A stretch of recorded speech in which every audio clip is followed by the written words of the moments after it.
1년만 닥치고 독서 김경태 작가. 버킷리스트. 죽기 전에 해보고 싶은 일을 적은 목록을 가리키는 말이다. 나는 이 단어를 잭 니콜슨과 모건 프리먼이 출연한 영화 버킷리스트를 관람하면서 알게 되었다. 영화를 보는 동안 살아있다는 것이 얼마나 행복한 것인지 깨달았다. 또한 인간이 얼마나 위대한 꿈을 꿀 수 있는지 생각해보는 시간이었다. 영화가 끝나고 집으로 돌아오는 동안에도 그 감동의 여운이 가시질 않았다. 집으로 돌아오자마자 다이어리에 나만의 버킷리스트를 적기 시작했다. 아내와 루브르 박물관 관람하기, 라이카 카메라 구매하기, 오픈카 구매하기, 스카이 다이빙 하기 등 10개가 넘는 리스트를 써놓고 가만히 들여다보았다. 무엇인가 대단하고 위대한 것들을 적을 수 있으리라 잔뜩 기대하며 쓰기 시작했는데 결과는 달랐다. 내가 써놓은 버킷리스트는 모두 약간의 돈과 신행력만 있으면 지금 당장이라도 할 수 있는 것들이었다. 진심으로 내가 죽기 전에 해야겠다고 생각한 것이 이것이 맞나? 내 꿈이 이렇게 작았던가? 이런 생각을 하게 되면서 나는 나에게 문제가 있다는 것을 느꼈다. 그리고 그 문제가 무엇인지 고민하기 시작했다. 2008년 5년차 직장이었던 나는 힘든 시간을 보내고 있었다. 5년째 접어든 교대 근무는 내 몸과 마음을 피폐하게 만들었다. 일주일 단위로 주간에서 야간으로 바뀌는 수면 시간은 내 삶의 균형을 무너뜨렸다. 여유 시간은 많았지만 수면 부족으로 몸이 힘들었고 신경이 예민해져 있었다. 보통의 셀러리맨들처럼 아침에 출근하고 저녁에 퇴근하는 삶을 간절히 원했다. 몸에 누적된 피로로 인해 아내는 항상 내 눈치를 살폈다. 야간 근무를 마치고 돌아오면 아내와 아들은 내 수면을 위해 안방을 비워주었고 거실에서 조용히 인내했다. 회사를 위해 가족의 행복을 희생하는 시간을 보내고 있었다. 그래서 당시에 썼던 내 버킷리스트에는 아내와 함께하고 싶은 것들이 많았다. 그리고 회사를 떠나 편안했던 고향으로 내려가 조그마한 내 사무실을 차려 일을 하고 싶었다. 그런 내 마음속 욕구가 버킷리스트에 그대로 반영되어 있었다. 내 삶은 지금까지 내가 꿈꿔왔던 결과다. 또한 미래는 현재의 내 삶 속에서 자리 잡은 내 생각과 가치관에 따라 모양을 갖추어 간다. 그러므로 내가 어떤 생각을 하는가에 따라 내 미래가 변한다. 내가 부자가 되고 싶다는 마음을 가지면 부자가 된다. 가난해지고 싶은 마음으로 부자가 될 수는 없다. 인생은 마음먹기에 달려있다라는 말은 그냥 생겨난 말이 아니다. 그때 나는 마음이 가난했다. 자존감이 바닥을 쳤다. 비관적이었다. 그 상황을 벗어나려는 마음은 있었지만 실천으로 옮기지 못했다. 몸이 피곤하다는 이유로 계속 미뤘다. 계속 그렇게 5년을 지냈다. 겉으로는 행복한 척했지만 정신은 피폐해져 있었다. 그 많던 시간 동안 내 마음을 들여다볼 생각을 못했다. 정말 다행인 점은 한계에 다다르기 전에 내가 문제를 인식했다는 것이다. 문제를 해결하였다. 파울로 코엘로의 연금술사는 베스트셀러라서 구매한 후 책장에 꽂아두었던 책이었다. 무엇에 이끌렸는지 그날 나는 그 책을 들었고 단숨에 읽었다.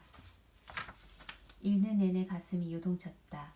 주인공 산티아고의 여행은 목표가 없는 내 삶에 생각하라, 움직여라, 지금이다 라고 말하고 있었다. 여행을 통해 그가 현자들과 만나서 나눈 대화가 나에게 하는 얘기처럼 들렸다. 그때의 그 느낌을 10년이 지난 지금 정확히 묘사할 순 없지만 확실히 기억하는 것은 책을 읽고 나는 변화를 원한다는 것을 알게 됐다는 것이다. 그리고 당장 변화를 위해 할 수 있는 것이 무엇인지 찾아보기 시작했다.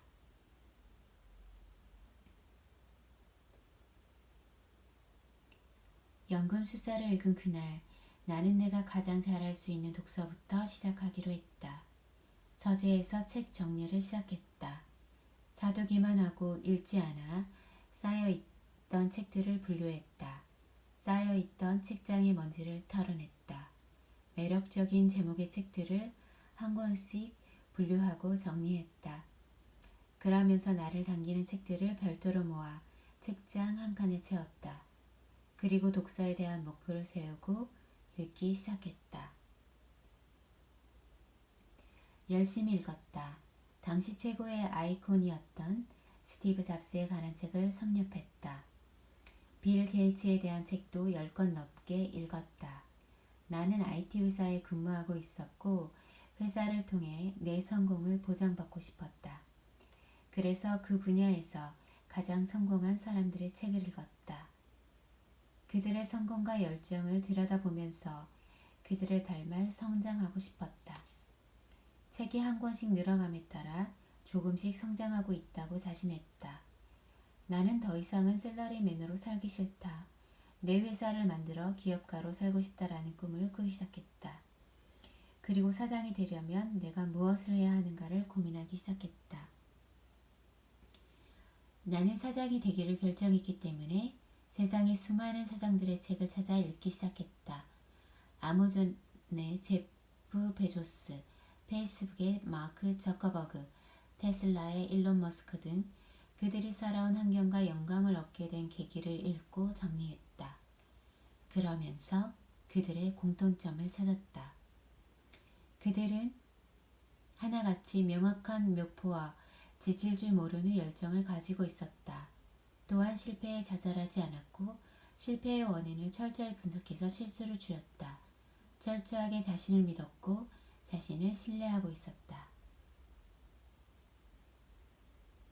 그들의 인생에 푹 빠져 지내면서 나는 내 꿈이 자라고 있음을 실감했다.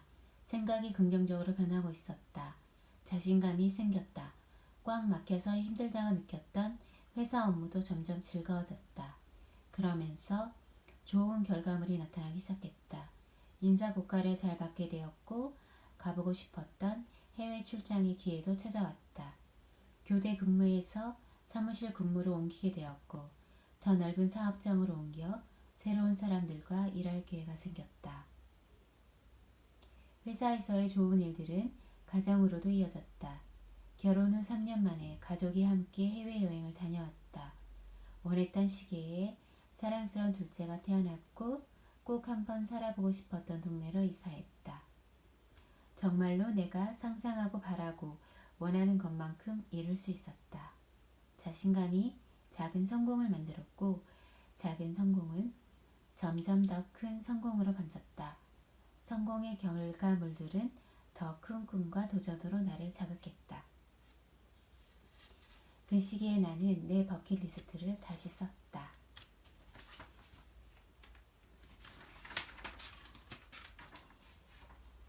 내 이름으로 된 책을 출간한 베스트셀러 작가, 1000명 이상이 모인 강연장에서 강연하기, 자기계발 포털사이트를 만들어 독서에 대한 영향력 전파하기, 매년 10억 이상 기부할 수 있는 재력 갖추기 등. 내 삶의 그릇은 내가 빚는다. 내 그릇의 크기는 나의 상상력이 결정한다. 우리가 살면서 겪었던 시련의 무게와 열정의 깊이는 그릇을 만드는 가마와 같다. 그 가마에 불쏘시개로 책을 태우자.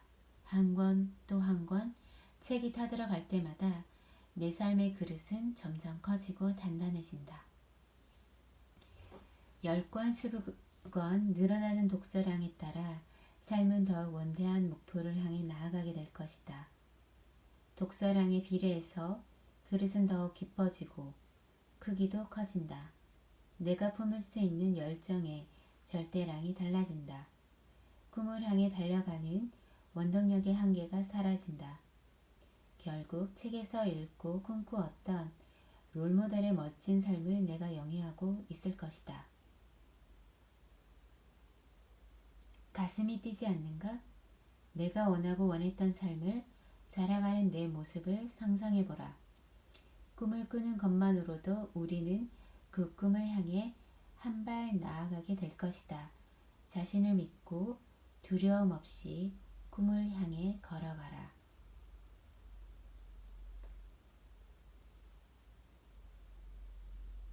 네, 이 부분 다시 한번 읽어보겠습니다. 내 삶의 그릇은 내가 빚는다. 내 그릇의 크기는 나의 상상력이 결정한다. 우리가 살면서 겪었던 시련의 무게와 열정의 깊이는 그릇을 만드는 가마와 같다.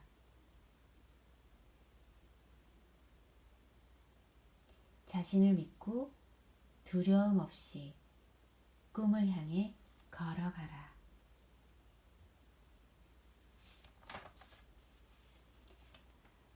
네, 1년만 닥치고 독서. 챕터는 세 번째, 독서량에 비례해 내 그릇이 커진다.